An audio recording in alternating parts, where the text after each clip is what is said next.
belki ama bitti sanan yanılır. Bu kalp forma için atar, yolundan sapmaz bir an. Karanlık bastıysa da bizde güneş doğar. Her tribün bir meşale, her sokak bir isyan. Yönetim gitti, enkaz kaldı geriye, ama biz vardık hep, hem düşte hem gerçekte. Para değil ruh taşır bu armayı ileriye. Eryaman'da yankılanır, biz buradayız yine. Küllerimizden doğarız, yıkılmayız asla.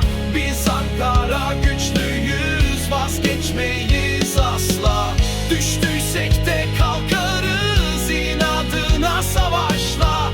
Bu sene değiller sene, diriliş başlar.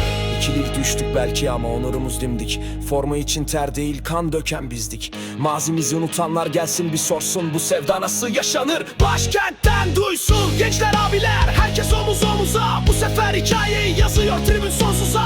Başkan taraftar, kaptan tribün, bizimle yürümezsen yolun yok oğlum, yürü.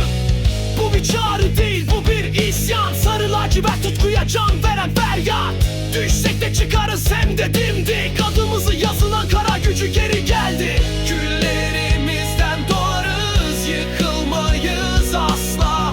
Biz Ankara güçlüyüz, vazgeçmeyiz asla. Düştüysek de kalkarız, inadına savaşla. Bu sene değil her sene, diriliş başlar.